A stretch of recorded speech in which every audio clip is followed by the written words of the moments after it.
questions? Hello, I'm sorry, guys. Oh, man. Wow, I'm just like chop, chop, chop today. All right. Hi, guys. Yes, homework for tonight. Do questions 11 through 15 in your study guide. I'm guessing you guys probably already thought about that. And view the videos on writing a conclusion. So please check those out. I have a feeling that some people may not be watching these, and so they might be just kind of like writing whatever they want to write and be like, I don't know, Mr. Schmidt, I don't know how to do this. So make sure you watch the videos. All right? Make sure you watch them. I know they're not always the most exciting, most fun thing to do in life, but that's it. All right, so there was a question, I believe Stash came up with this, as a Mr. Schmidt, I don't understand this question. So I'm going to answer his question, which probably will answer a lot of your questions as well, and I think it's question 12. And the idea is why is it important to keep a perspective? All right, so let's talk about keeping a perspective. Please understand that what we've been talking about perspective is that just because our society is changing, that doesn't necessarily mean that the agents of the change are evil. For instance, we talked about this, baseball. Is it wrong to like or even love baseball? And the answer is, well, no, Mr. Schmidt, it's not evil, it's not wrong to love baseball. But it's about the perspective, right? So if our perspective is, I love baseball, but you know what? On Sunday, I'm not going to that baseball game. I'm going to church because that's what I put first in my life. Then baseball and your love of baseball, no problem, right? But if baseball becomes your church and the people, like for instance, is there anything wrong with liking, for instance, the boxer Jack Dempsey? No, there's nothing wrong with liking Jack Dempsey. But if Jack Dempsey is your guy and everything that he says and he does, you do, and instead of following what Christ tells you to do, that instead you follow what Jack Dempsey does in his life and how he conducts his life, well, then we have a perspective difference, right? We have a problem. Guys, please don't think, like I'm just like going off the deep end saying, oh, wow, boxing's evil. Ooh, wow, it's evil that there's these big giant stadiums and sports in general are evil. Oh my gosh. And Amelia Earhart is evil. No, there's nothing wrong about the sports or the Amelia Earhart or anything like that. But it's all about perspective. If you're putting Amelia Earhart before Christ, if you're taking baseball and putting it before church, then this is the problem with the 1920s. In the 1920s, all these things are fun. I like watching a baseball game, guys. I do enjoy that. I do enjoy going and learning about people like Amelia Earhart. I think she was amazing. But does that mean that what her life was like and how she conducted her life is the way I'm going to conduct my life? Of course not, right? I'm going to put it in the perspective of the Bible. In fact, that's the whole point of why we go to this school. Our school is a school, right? But it's the concept of the perspective that we put everything in. We put Christ first in everything that we teach, and not like, well, whenever we mention Jesus, usually swearing, that's the difference. So that's the part of this question about keeping things in perspective. There's nothing wrong with these things, but if these things start taking over your walk, if these things start taking over your attendance at church, if these things start taking over who you are as a Christ follower, then these are wrong, right? Then they are wrong. So we have to keep a perspective, and that's what we're talking about.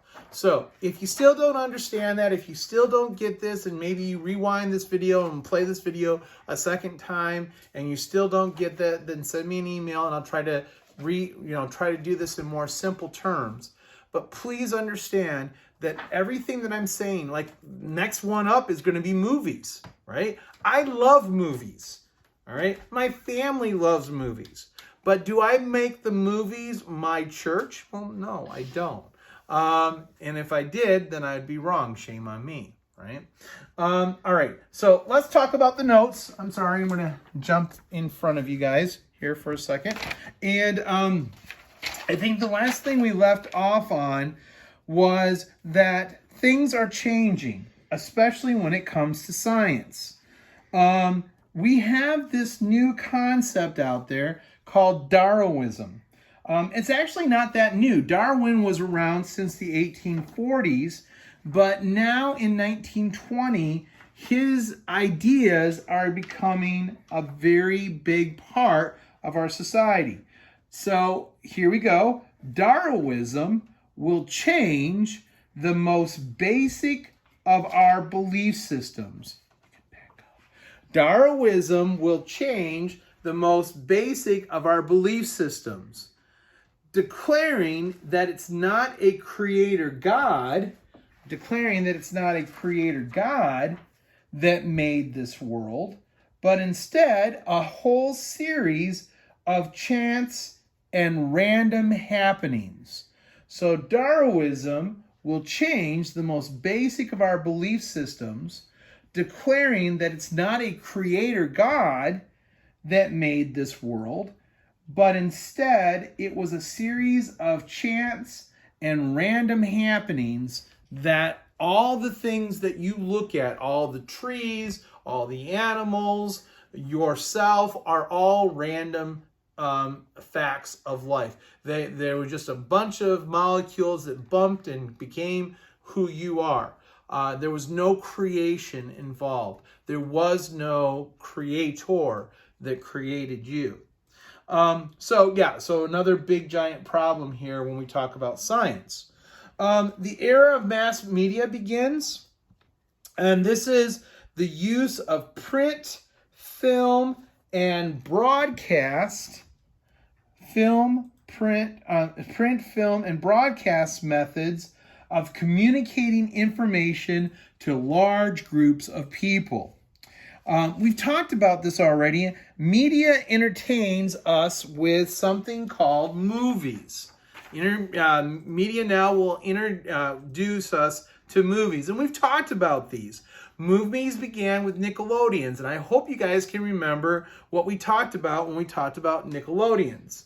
And then remember, very soon those Nickelodeons changed when movie projectors are created by Edison, and he creates now what is called silent film.